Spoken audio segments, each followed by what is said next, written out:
Hey guys, I got a request from Jack Harrison. He would like to know how to install and use a PS2 emulator. Now this is relatively simple. It's a bit more complicated than installing the SNES 9X emulator, but it's still relatively simple. Now with that being said, what we're going to want to do is go to Google and we're going to want to search for PCSX2. Now the first link should be this. If it's not, just try to find it.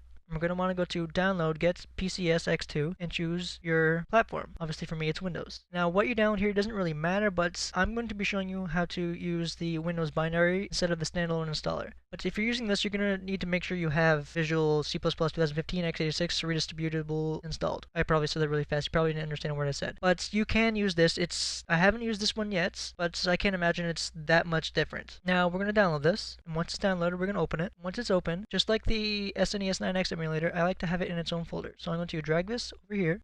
And now I'm going to minimize this. Or actually, we can even close this. Before we get to setting it up, we need to find a PS2 BIOS. So what we're going to do is search PS2 BIOS. Now scroll down until you find this right here, the ISO zone PS2 BIOS collection complete. Click that and then click download. You'll get this shit. You'll wait 9 seconds.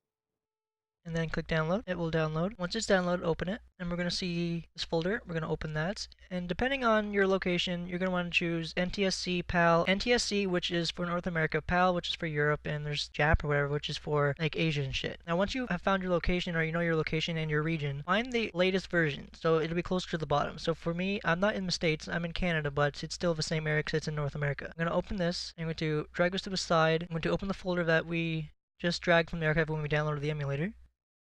I'm going to make a folder called BIOS. The emulator will also create it itself if you open it up and initiate the settings. I'm going to open this, and we're going to drag all these files in. I'm not sure if we need all of them, but just for the purpose, I'm going to copy all of them. I'm going to close this archive. I'm going to minimize the browser. I'm going to go back, and I'm going to open up the emulator. Now you'll be given this. Choose your system language if you're not using the default. Click apply, and then click next. After you've done this, now we're going to have to do some configurations. This is the configuration for the video. So we're going to go to configure. For me, I have a high-end GPU, and I'm going to be using that for the rendering. I'm going to select it, and I'm going to select DirectX 3D 11. Next, I'm going to change my internal resolution to ×5 because I'm running 1080p, and I don't want to have a little mini picture be stretched to shit and look like shit. You'll need a lot more processing power if you do this, but if you have a modern computer, it should be okay. I can't promise you that it will, but if it's slow, go back to low or even stay at native. Now, texture filtering, this is just going to change how the image looks when it's stretched. I recommend using default, which is bilinear PS2. Nearest will make it look very blocky and very shitty. Bilinear forced, always enable interpolation. Rendering is smoother, but it could generate some glitches. Let's try that one anyways. Anti-strophic filtering, I'm going to put mine at 16x. You may not be able to run that. It's hard to explain. You can see a bit further. Now I know I'm going to get a lot of hate and feedback and saying, no, that's not what the fuck it does. You know what the fuck you're talking about. Get the fuck off here. Go kill yourself. But that's what I've noticed what it does. This, I just keep it at default. Now enable HW hacks, which I'm pretty sure stands for hardware hacks. You're going to need to enable it. And you get these red and blue bars, which I will show you, not having this enabled yet. I will show you how to fix that. Now configure shaders. Who gives a fuck? We don't need that. Click OK. Next, we're going to configure the gamepad. Now, if you're using a 360 controller, you can have this option selected. I'm not using a 360 controller, so I'm going to uncheck that. I already have my controller plugged in, my PS4 controller. I do realize that it says DualShock 3 native mode, which requires libUSB. I have not tried that yet, but I may make a tutorial on how to use it, because then it may natively support a PS3 controller if you have one. But I'm using a DualShock 4 controller. So I have this unchecked, and I'm going to go to pad 1. Now, we're just going to start mapping everything out. So for square, I'm going to click square, I'm going to hit square on the controller. For cross, I'm going to hit cross on the controller. Triangle, triangle, circle, circle. Now for select, I'm going to hit the share button. For start, I'm going to hit the option button. Now for left 1, I'm going to hit L1. Left 2, I'm going to hit L2. Left 3, I'm going to hit L3. For the D-pad up, I'm going to hit up obviously, and then down, left, right. Then for R1, R2, R3. And then for the analog, up, down, left, right. And then same thing for the right analog stick.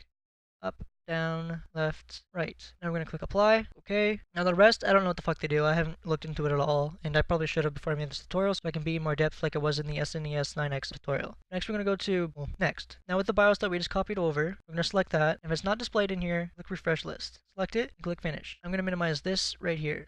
Now what I like to do is, I have the appearance set to small and the theme set to dark, because why not? Next, we're going to start up a game. Now there's multiple ways to do this, I believe. I'm not exactly sure if there's multiple ways, but I'm just going to do it the way that I've done it. I'm going to go to boot, CD, DVD. I'm going to browse to the game. I'm going to select that. You can either double click it or click it once and click open.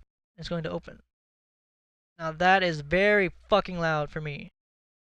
And I'm going to show you those red and blue bars that I was talking about.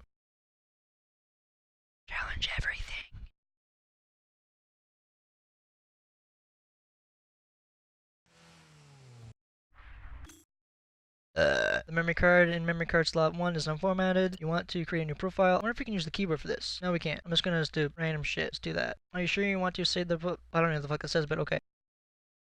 Now I'm just gonna go to a quick race, sprint, because sprints are beasts. Traffic level to maximum just to be awesome. Put it to easy because I'm bad. Choose the Nissan 350Z auto. These were the lines that I was talking about. I'm going to pause this, so it's really fucking lagging right now. Now that I've finally paused it, I can move this bitch out of the way. So yeah, to get rid of those bars, go to config, go to video GS, go to plugin settings, wait for this to pop up, click enable HW hacks, go to configure, and then for skip draw, put it to 1. Now for this, I know it works if you're using Direct3D 9 or 11, but if you're using OpenGL, there will be a different setting saying enable HW depth. So look for that setting if you're using OpenGL. Okay. And now, let's try it out.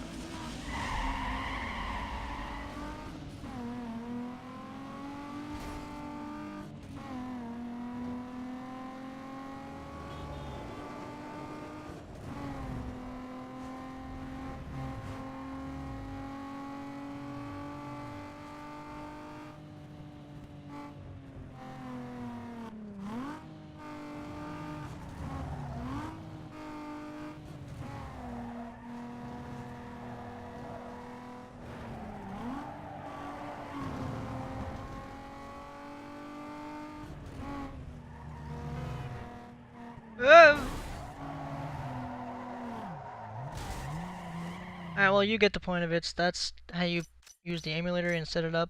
If you have any questions, comments, or requests, post them in the comment section below, and I will gladly probably help you out. Thanks for watching.